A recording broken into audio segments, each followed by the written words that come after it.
عليكم ورحمة الله وبركاته. الحمد لله على إحسانه، الشكر له على توفيقه وامتنانه، وأشهد أن لا إله إلا الله وحده لا شريك له تعظيما لشأنه، وأشهد أن محمدا عبده ورسوله الداعي إلى رضوانه، والصلاة والسلام على نبيه وأصحابه وإخوانه. Jamaah salat subuh Masjid Al-Hidayah yang Allah muliakan. Alhamdulillah kita bersyukur kepada Allah Subhanahu wa taala pada subuh Sabtu pekan ketiga ini Allah Subhanahu wa taala mengumpulkan kita dalam kajian rutin. Mudah-mudahan perkumpulan kita ini menjadi sebab dari sekian banyak sebab yang kita kerjakan. Allah memudahkan kehidupan kita nanti di hari akhir. Sungguhnya di antara cara agar orang hidupnya bahagia, hendaklah dia banyak mengingat kehidupan hari akhir. Barang siapa yang banyak mengingat kehidupan hari akhir, mulai dari kematian, maka Allah akan muliakan dia dengan 3 perkara. Man aktsara dzikral mauti ukrima bi thalathah. Barang siapa yang banyak mengingat hal-hal yang terkait tentang kematian, proses kematian, saat kematian, dan sesudah kematian, maka Allah Subhanahu wa taala akan memuliakan dia dengan 3 perkara. Pertama adalah semangat dalam beribadah. Dia akan semangat dalam beribadah, karena dia berharap mudah-mudahan saat hidupnya berakhir, dia dalam keadaan beribadah. Ya, dia dalam keadaan mendekatkan diri kepada Allah Subhanahu wa taala. Kemudian yang kedua adalah dia akan at-ta'jilu bit-taubah.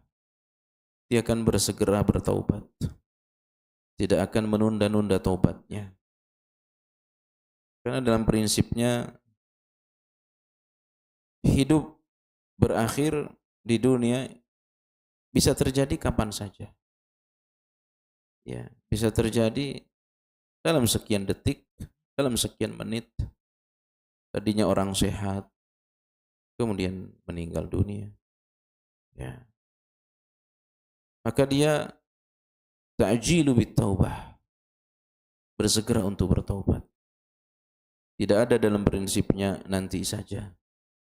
Ya. Besok saja. Nanti kalau sudah pensiun nanti, tidak ada.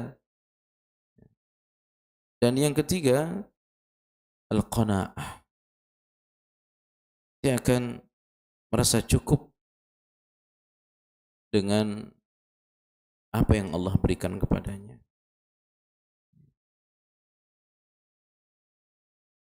Jamaah yang Allah muliakan, tema kajian kita pada hari ini adalah as-sabat, kokoh hingga hari akhir. Tema ini sengaja saya angkat bukan dari kitab yang rutin kita baca, insyaallah. Pertemuan berikutnya kita kembali membaca buku. Karena as-sabatu 'ala at-ta'ah da'bul muslim wa darurah.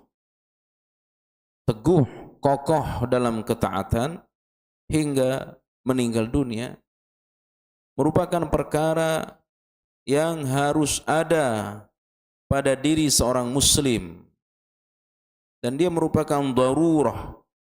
Ya, sifatnya harus. Ya, tidak boleh tidak. Orang harus kokoh. Wa dzalika lima ta'ishuhu al-mujtama'at min anwa'il fitani wal al-mukhtalifah. Kenapa kita harus kokoh dalam ketaatan?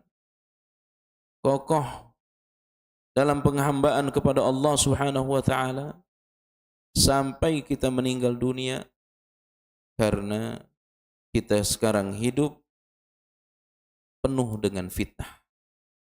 Ya, min anwa'il fitani al-mukhtalifah. Fitnah hidup luar biasa. Fitnah agama luar biasa. Ya. Sekarang fitnah Palestina. Ini bagian dari fitnah bagi kita. Ya. Diam, khawatir salah. Ikut ngomong, khawatir salah juga. Ya. Makanya Syekh Sudes menyampaikan, ketika ada orang yang mengibarkan bendera Palestina di mana? Di Masjid Haram, tidak boleh sama Syekh Sudes. Dilarang. Yang mengibarkan bendera Palestina itu bagian dari ungkapan ya, loyal. Tetapi itu tidak benar dalam pandangan Syekh Sudes, karena di sekitar Masjid Haram dia harus bersih dari segala atribut-atribut dunia. Ya. Fitnah luar biasa. Ya. Fitnah macam-macam. Asyubuhat wasyahawat. Fitnah syubhat. Syubhat dalam agama. Ya. Bagaimana muncul ya, para dai, para ustadz ya, yang seolah-olah manis yang disampaikan. Ya, belum lagi fitnah syahwat. Ya, fitnah syahwat. Fitnah lawan jenis. Ya, luar biasa. Tadi saya mau berangkat sambil nunggu online, tiba-tiba ibu marah kepada anaknya. Ya, anaknya bilang dia mau mandi karena sakit, nggak enak badan. Kata ibunya, kamu bohong, kamu bukan nggak enak badan, kamu mabuk. Ya, lalu dia katakan ucapan binatang, ya, sampaikan sebutan binatang kepada anaknya. Ini semua fitnah dalam hidup kita. Ya. Kalau bukan kita, istri. Kalau bukan istri, anak. Ya, luar biasa fitnah. Maka kokoh dalam ketaatan, kokoh dalam penghambaan kepada Allah Subhanahu wa taala menjadi hal sangat penting. Bagaimana agar keimanan tidak tercabut dalam diri kita. Ya. Orang terfitnah, jangan sampai fitnah itu terjadi pada diri kita, terjadi pada anak kita. Luar biasa, tiba-tiba sudah ada ustadz ditelepon. Ustadz, gimana ini anak saya tabrakan. Kalau tabrakan lapor ustadz, artinya hamil di luar nikah. Itu bisa terjadi. Ya, tiba-tiba ya, meninggal. Ya. Kecelakaan dan sebagainya, mabuk dan sebagainya. Ya. Belum lagi fitnah musik, ya.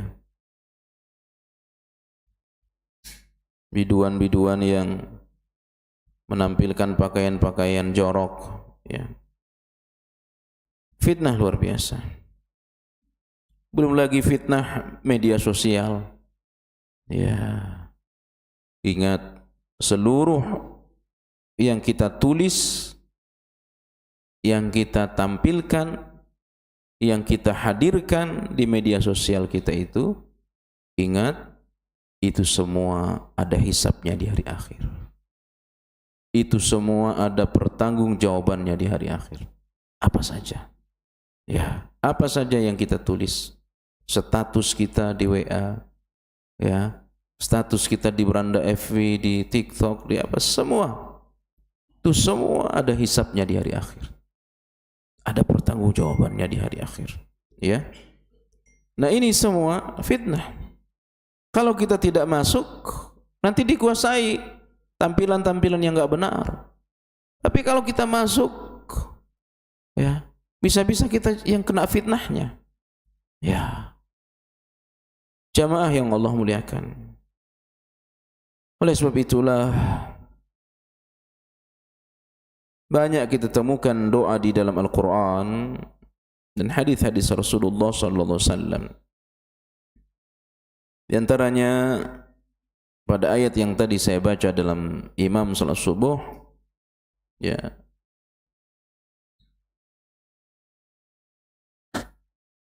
Rabbana ighfir lana dhunubana wa israfana. Ya. Ya Allah, ampunkan dosa-dosa kami dan kekurangan-kekurangan. Wasabbit aqdamana. Kokohkan kaki kami. Ya. Wasabbit aqdamana. Kokohkan keimanan kami. Wansurna 'alal qaumil kafirin. Tolong kami terhadap orang-orang kafir. Ya.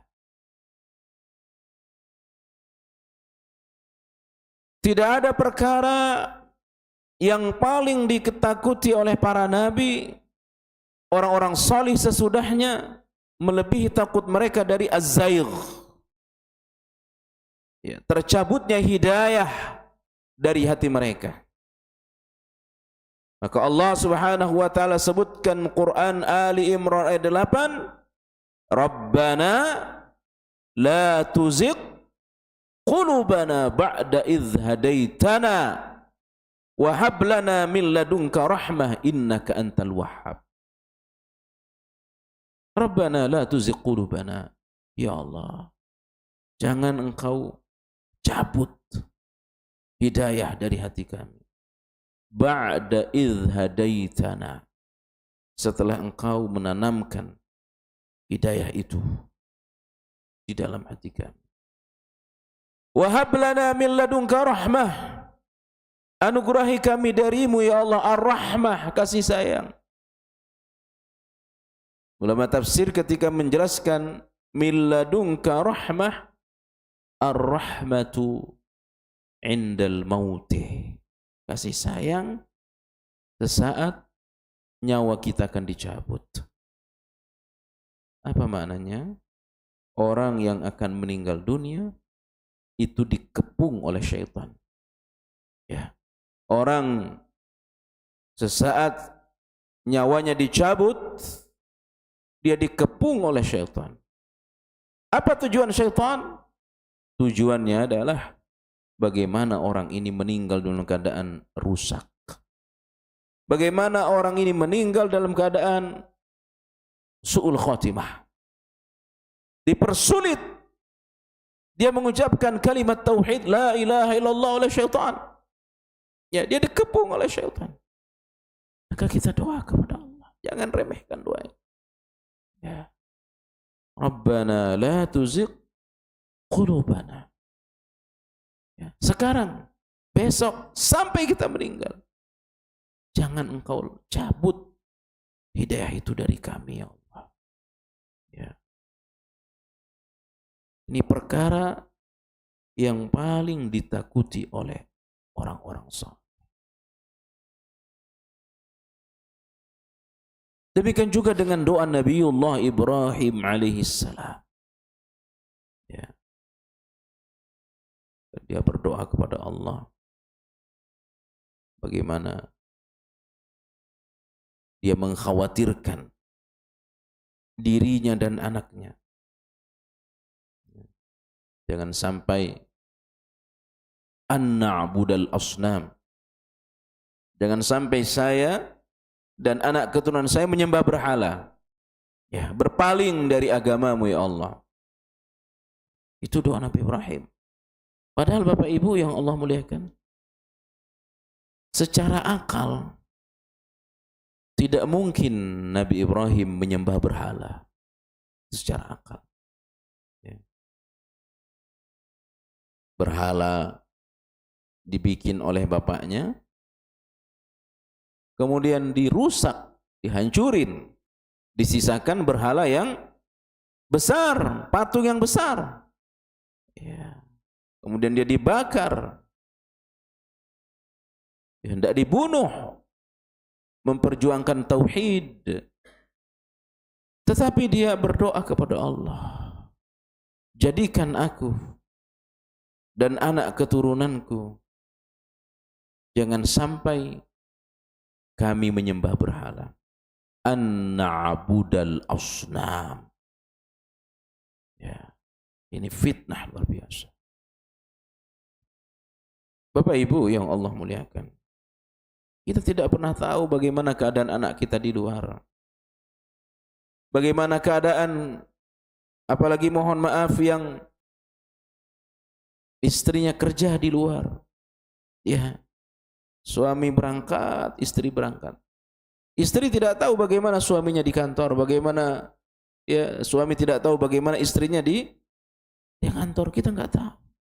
Ya. Ternyata jam istirahat keluar dengan laki-laki lain makan. Judulnya makan. Ya. Demikian juga dengan suaminya. Ini semua adalah fitnah hidup yang terjadi di zaman sekarang. Ya. Fitnah hidup. Kita tidak tahu.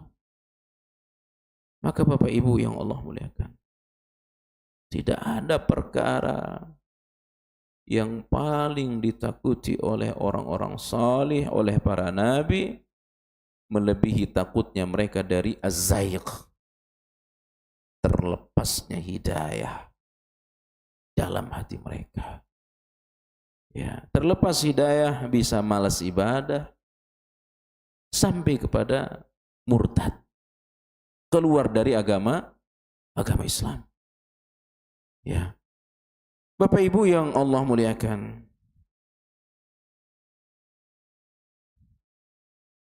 belum lagi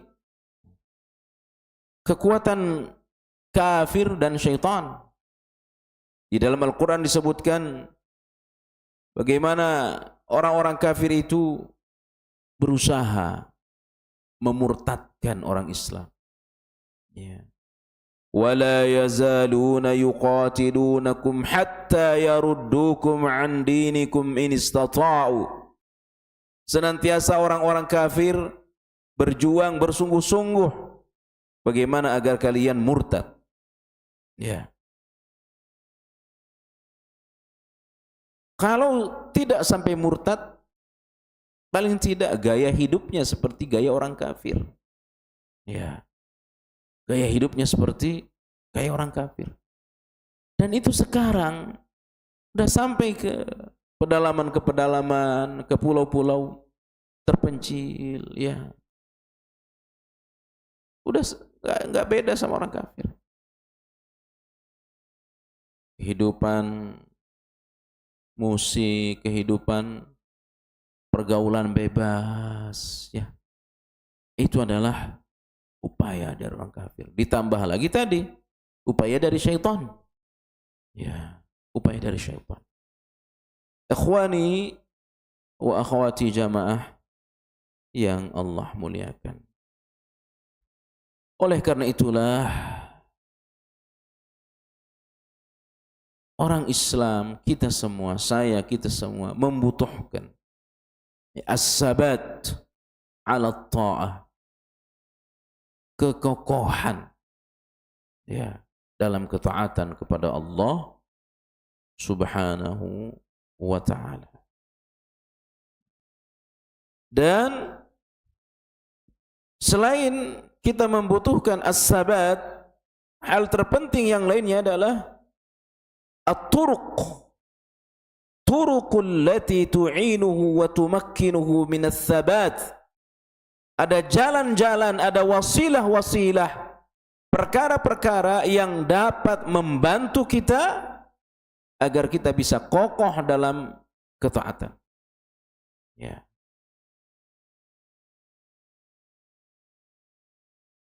Ramadan luar biasa semangat kita ibadah, Pak. Tidak bisa dipungkiri. Ya, walaupun ada juga yang 10 Ramadan sudah tidak semangat lagi, ada. Tapi saya yakin kita semua yang ada di sini, ada yang sudah khatam 2 kali, ada yang sholat tarawih setiap malam, ada yang sholat tahajud, ada yang infak, luar biasa. Ya, karena itu musim ibadah. Tapi bagaimana dengan sekarang? Setelah 20 hari kurang lebih Ramadan meninggalkan kita, apakah kita tetap kokoh? Ya, sebagaimana kokohnya kita beribadah, ya, kepada Allah di dalam bulan Ramadan. Dan ternyata Bapak Ibu, hal ini juga terjadi pada diri para sahabat. Sampaikan dalam hadis, ada seorang sahabat yang bernama Hanzalah. Hanzalah ini sahabat besar, tetapi dia menyebutkan, menceritakan dirinya kepada Abu Bakar As-Siddiq radhiyallahu anhu. Nafaqa Hanzalah, wahai Abu Bakar, saya Hanzalah menjadi orang munafik. Saya menjadi orang munafik. Kaget Abu Bakar. Ada apa denganmu? Persoalan munafik itu bukan persoalan kecil. Ini persoalan besar. Kenapa engkau menyebutkan diri munafik? Bagaimana saya tidak munafik? Ketika saya duduk bersama Rasulullah sallallahu alaihi wasallam, Nabi menceritakan tentang surga, Nabi menyampaikan tentang neraka, seolah-olah saya sudah di depan surga. Semangat untuk masuk surga itu luar biasa ketika sudah duduk bersama Nabi. Kekhawatiran masuk neraka luar biasa ketika sudah bersama Nabi. Tetapi saat kembali ke keluarga, ke teman, ke pekerjaan, afasnal azwaj wal aulad wal dayat nasina kathira. Ini kata Hanzalah, ketika saya duduk bersama Rasulullah sallallahu alaihi wasallam, Nabi menceritakan tentang kenikmatan surga, semangat saya untuk masuk surga luar biasa. Dan ketika Nabi bercerita tentang neraka, luar biasa takutnya saya kepada neraka. Takut. Tapi kalau sudah kembali ke istri, kembali ke teman, kembali ke pekerjaan, banyak yang dilupakan.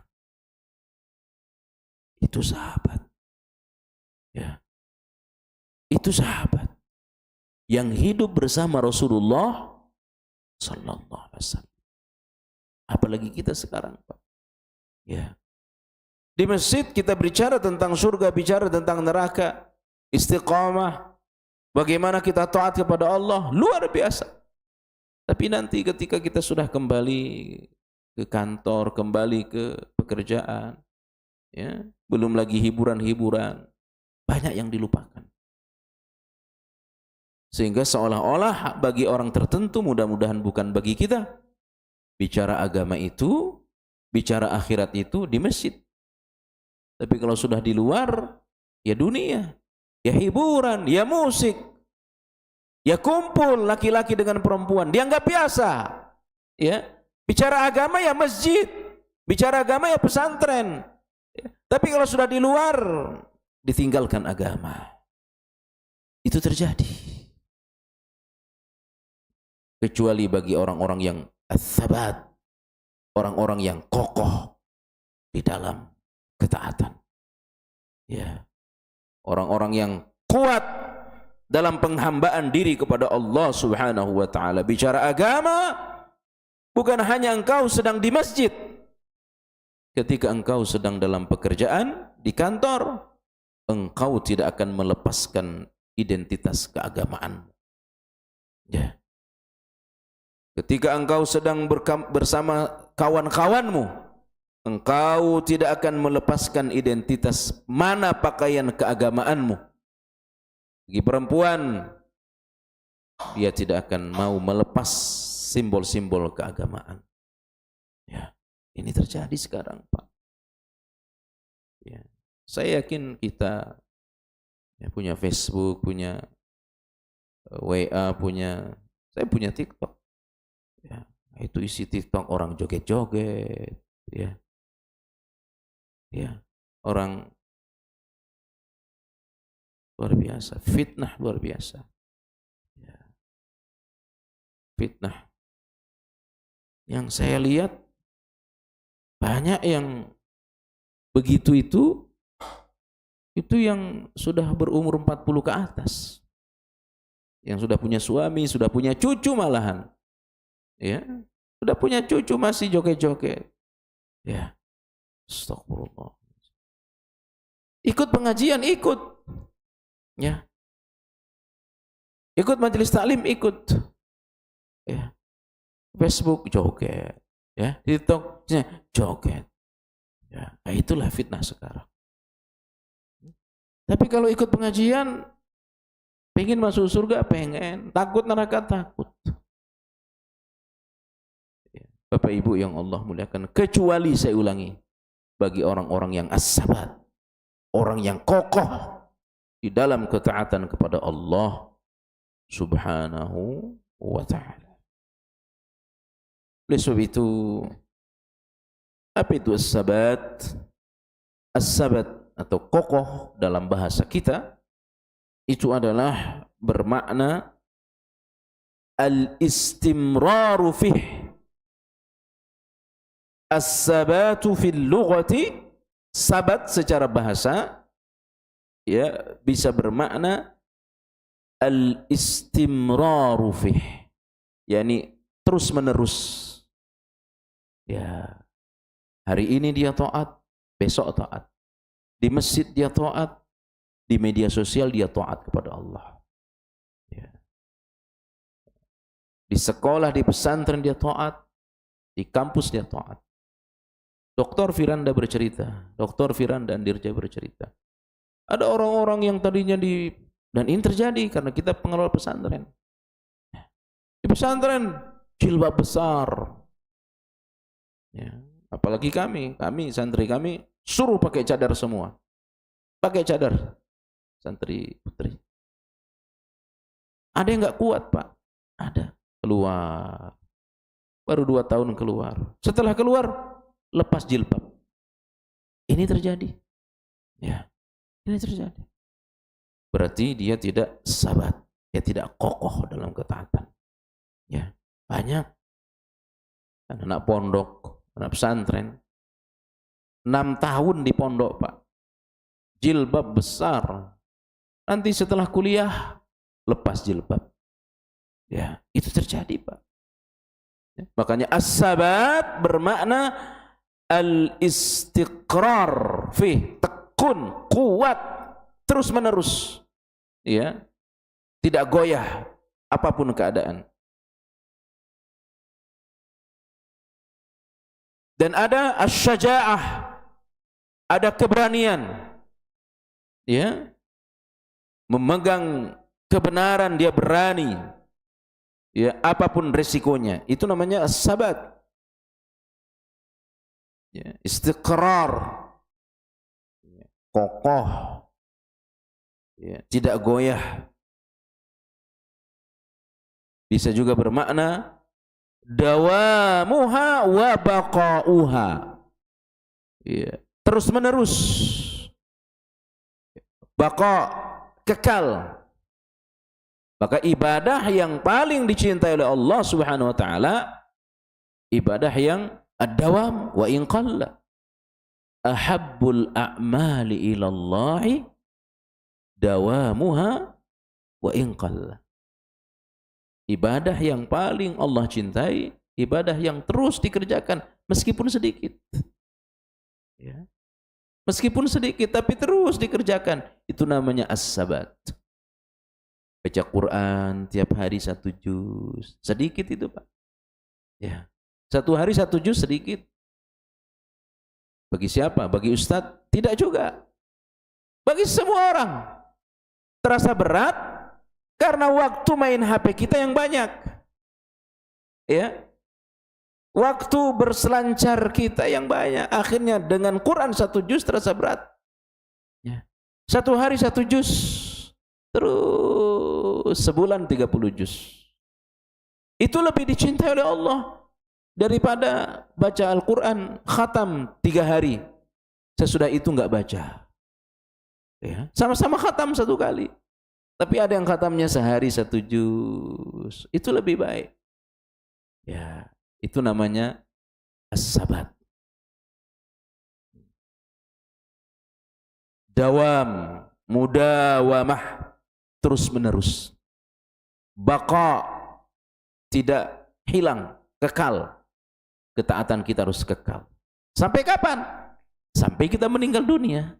Makanya Allah katakan Quran surah Al-Hijr ayat terakhir, wa'bud rabbaka hatta ya'tiyakal yaqin. Menghambalah kepada Allah. Beribadahlah kepada Allah Subhanahu wa ta'ala sampai kapan? Sampai kalian meninggal dunia. Ya, itu namanya baqa.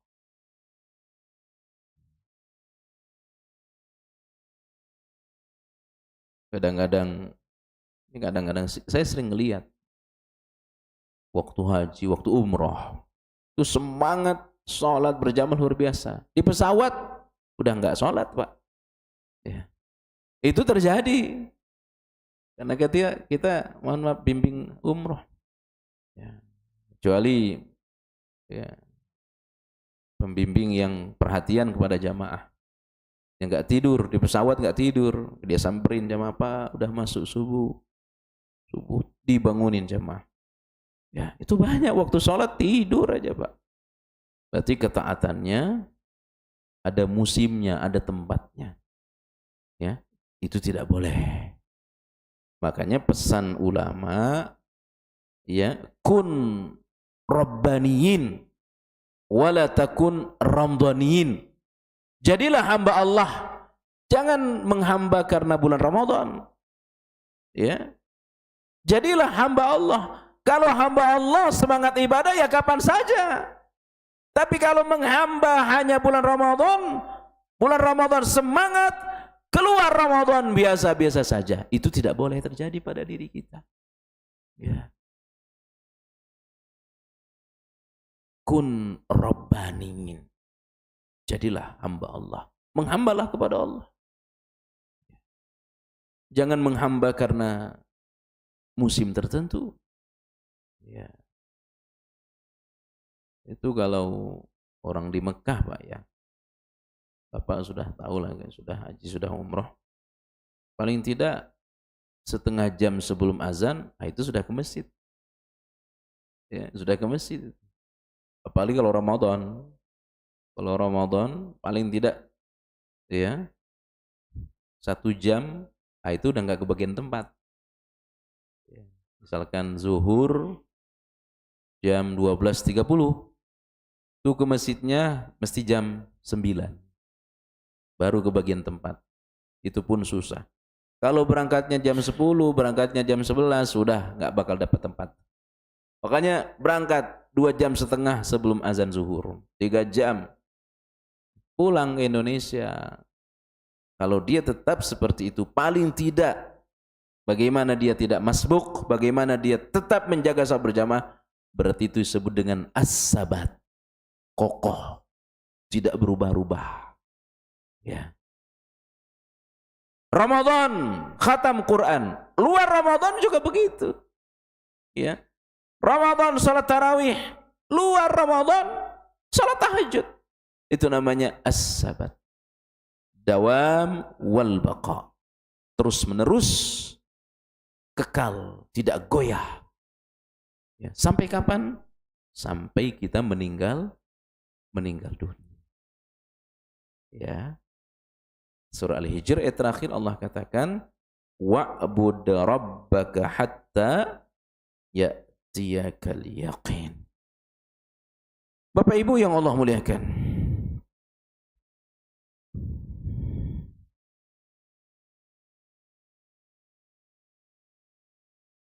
apa perkara yang dapat membantu kita, yang dapat menolong kita agar kita bisa kokoh dalam ketaatan ini? Hari ini, besok, esok lusa, pekan depan, bulan depan, sampai meninggal kita taat. Ada perkara-perkara yang bisa membantu kita, bisa menolong kita. Yang pertama adalah al-isti'anatu billahi subhanahu wa ta'ala. Kita, saya, siapapun tidak akan pernah bisa kokoh dalam beribadah kecuali kalau bukan karena kasih sayang Allah. Kecuali kalau bukan karena pertolongan dari Allah subhanahu wa ta'ala. Maka cara yang pertama, sering-sering minta tolong kepada Allah. Al-isti'anatu billah, minta tolong kepada Allah. Jangan tinggalkan setiap selesai salat baca doa.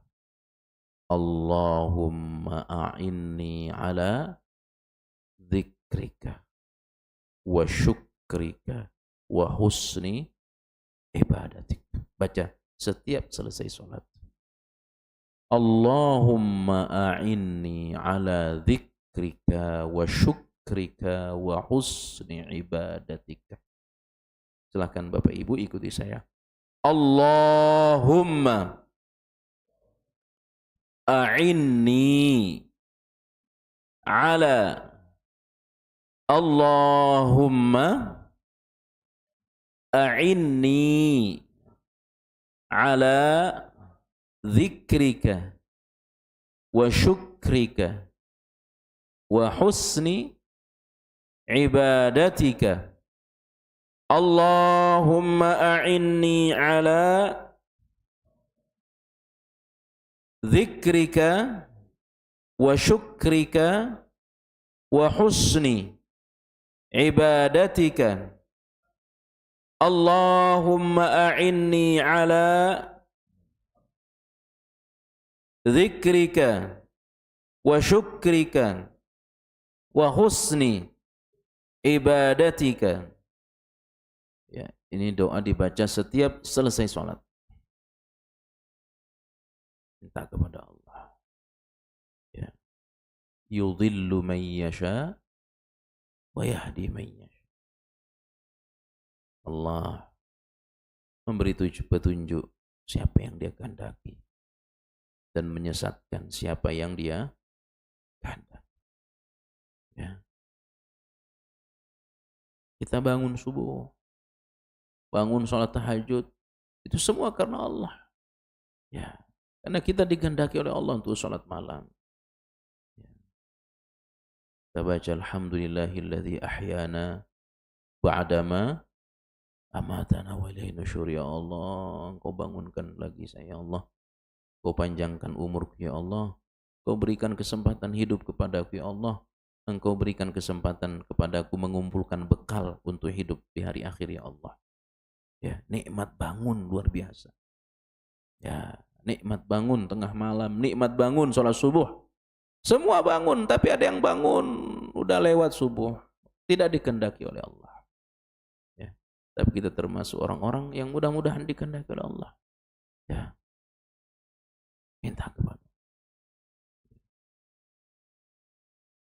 Allahumma a'inni ala dzikrika wa syukrika wa husni ibadatik.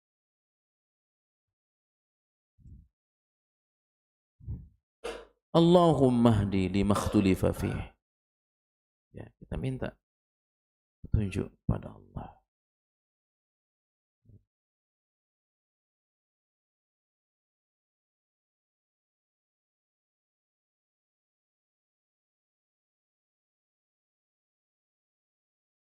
Ada satu kisah, Pak.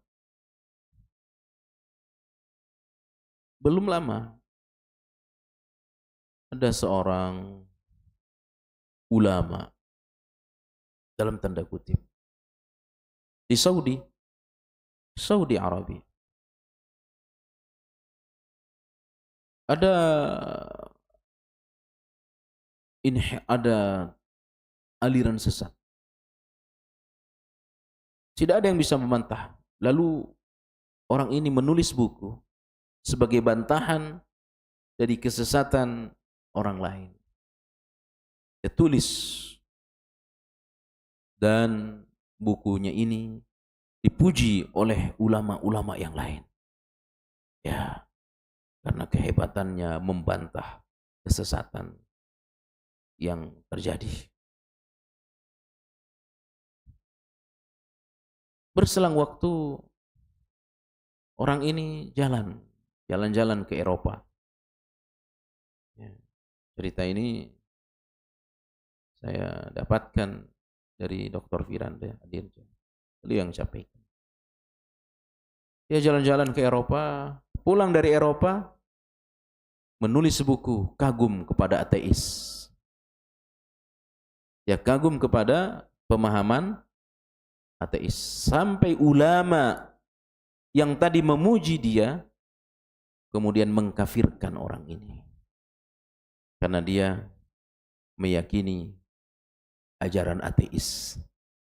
Padahal sebelumnya dia membantah aliran-aliran sesat. Ini orang hebat. Kenapa? Dicabut hidayah oleh Allah Jalla wa'ala. Yudillu man yasha' wa yahdi man yasha'. Dan ini adalah pilihan Allah. Ya. Dan pilihan Allah itu tidak bisa dipengaruhi oleh manusia. Kalau bisa dipengaruhi oleh manusia, pastilah Abu Thalib masuk Islam. Coba perhatikan. Ya. Tidak main-main, Pak. Tidak tanggung-tanggung. Ketika Abu Thalib masih hidup, dia mendukung dakwah Nabi kita Muhammad SAW, ponakan beliau yang sangat beliau cinta, yang sangat dia cintai. Dia dukung. Selama masih ada Abu Thalib, tidak berani orang kafir mengganggu Nabi. Ya, paling yang diganggu sahabat Nabi. Ya. Nabi tidak diganggu. Kenapa? Senggang, hormat kepada Abu Thalib.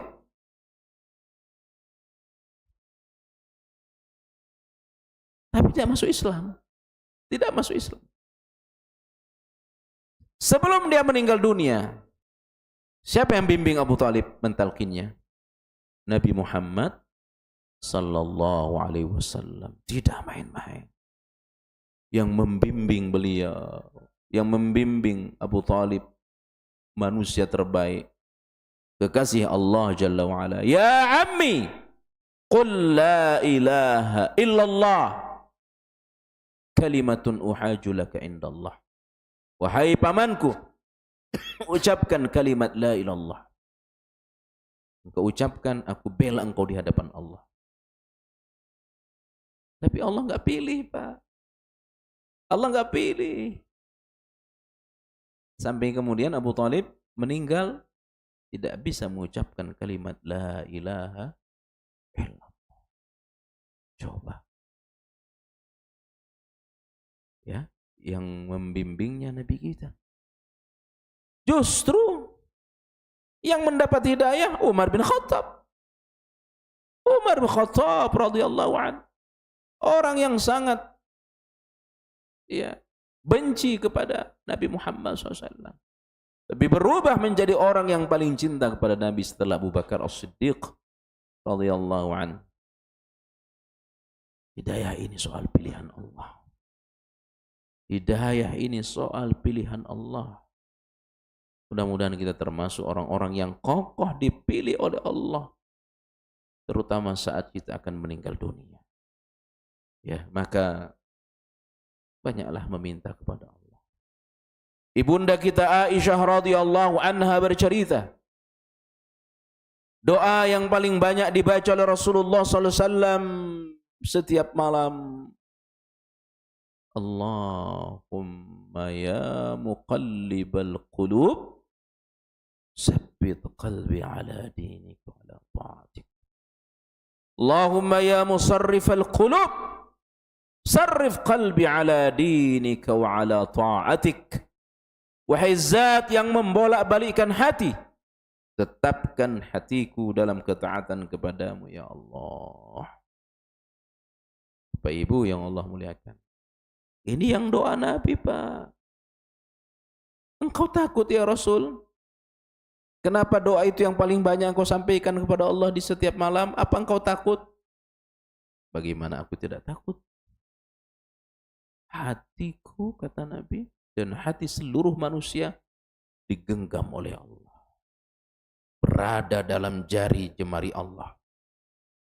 Kapan Allah melepasnya, lepaslah hidayah dariku. Ya. Maka berharap belas kasih sayang Allah Subhanahu wa taala. Ya. Berharap, memohon, ya, meminta kepada Allah agar hidayah ini tidak pernah lepas dari kita. Ini cara yang pertama. Jangan remehkan doa. Dan banyak sekali doa-doa Nabi. Allahumma hfazni bil islami qa'ima wahfazni bil islami qa'ida wahfazna bil islami raqida. Allahumma inni as'aluka min kulli khairin khazainuhu biyadik wa a'udzu bika min kulli syarrin khazainuhu biyadik. Ya Allah, jaga aku dalam keislamanku saat aku berdiri. Jaga aku dalam keislamanku saat aku duduk. Jaga aku dalam keislamanku saat aku berbaring. Ya. Saat berdiri tetap tertanam agama Islam di dalam hati kita. Saat duduk tetap tertanam keislaman di dalam diri kita. Saat baring, puncaknya saat akan meninggal dunia. Ya, ini Nabi berdoa seperti itu. Ya, karena beliau takut. Makanya pesan Nabi setiap Jumat, wala tamutunna illa wa antum muslim. Jangan sampai kalian mati kecuali di atas agama Islam, kecuali di atas kebenaran. Itu yang pertama. Doa. Kemudian yang kedua adalah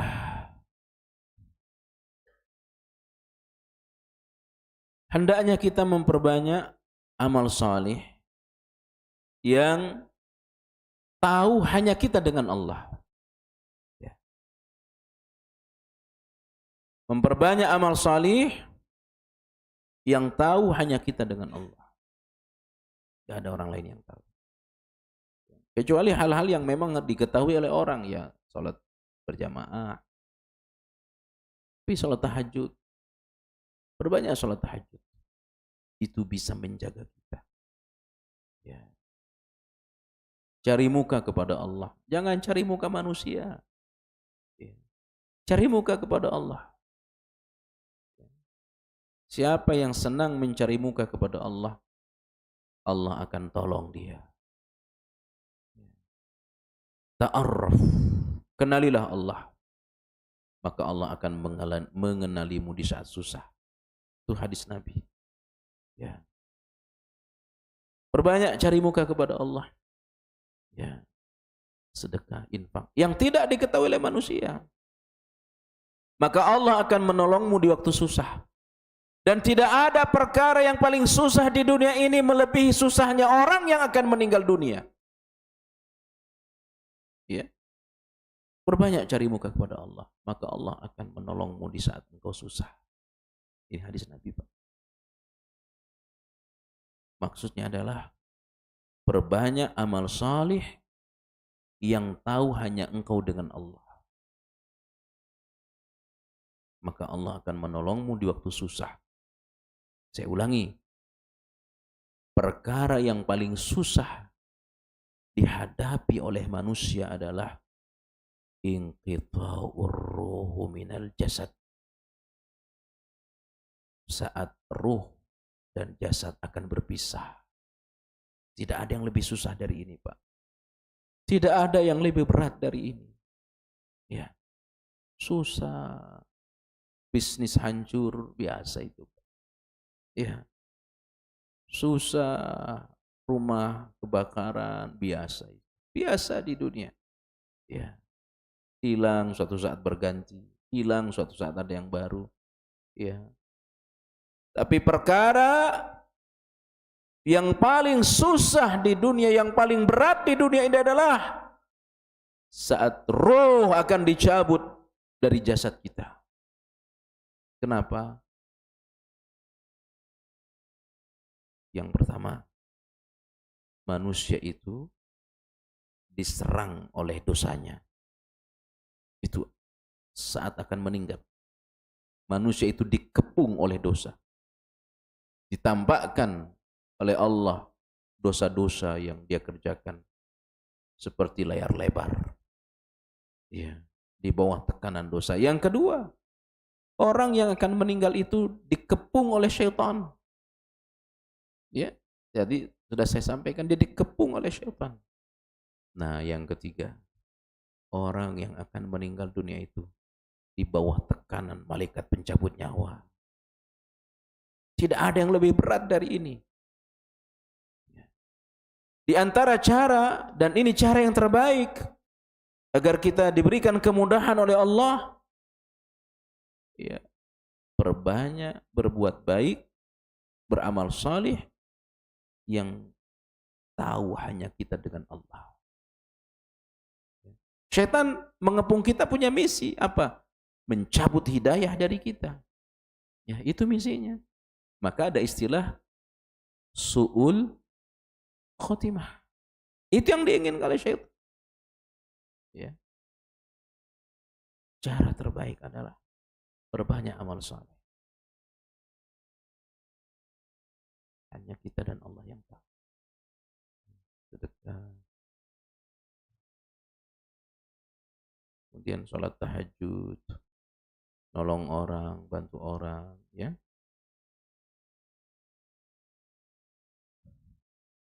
Selain perkara yang dapat menolong kita agar kita teguh, kokoh dalam ketaatan, juga ada mawani'. Ada mawani'. Apa itu mawani'? Mawani'us tsabati 'ala ta'ah, penghalang. Ada penghalang. Ada racun sehingga orang tidak bisa kokoh.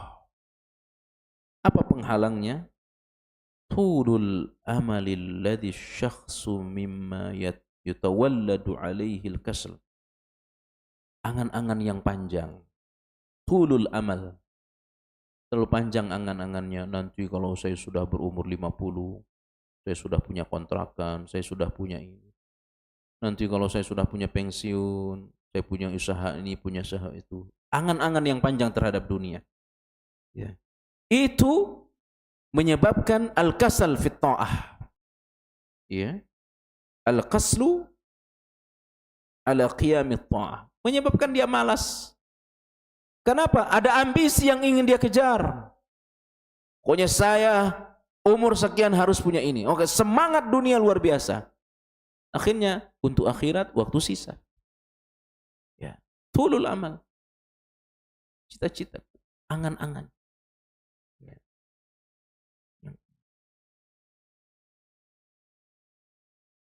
Wat tasfifi bit taubah. Akhirnya dia menunda-nunda taubat. Kenapa? Dia ingin raih cita-citanya, angan-angannya meskipun dengan cara yang haram.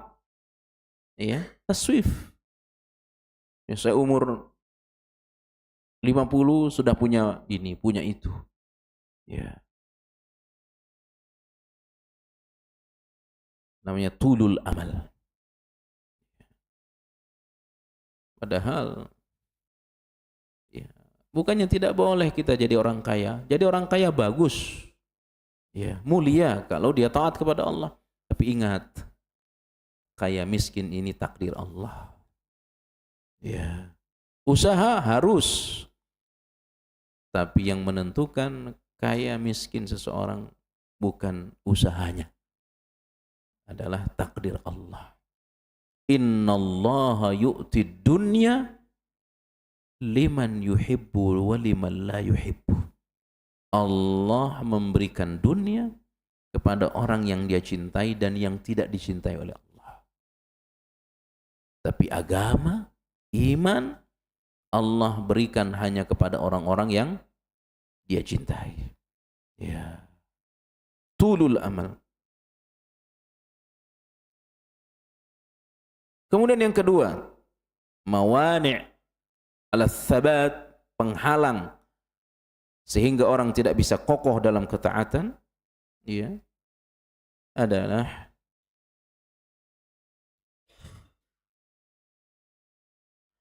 al-ibti'adi 'ala al-ajwa'il al-imaniyah. Ya. Menjauh dari komunitas-komunitas orang baik. Ya, menjauh dari komunitas-komunitas orang baik.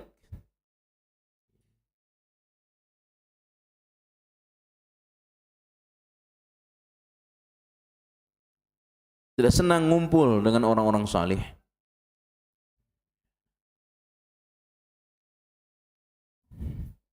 Apalagi yang dapat menghalangi seorang, ya, menyibukkan diri dengan hal-hal yang mubah. Tidak dosa, tapi juga tidak berpahala. Sibuk dengan hal yang mubah. Ya. Dan ini perangkap syaitan, Pak. Ya. Dalam satu penjelasan ulama, cara syaitan menyesatkan orang Islam, orang beriman, banyak. Di antaranya adalah bagaimana orang itu sibuk dengan hal yang mubah. Ya, sibuk dengan hal yang mubah. Akhirnya habis waktunya. Memang tidak dosa, tapi juga tidak berpahala. Ya. Tidur banyak, gak dosa, juga tidak berpahala. Tidur menjadi pahala kalau diniatkan untuk ketaatan dan mengembalikan tenaga. Makan banyak, ya, ngomong banyak, ya, ngomong banyak.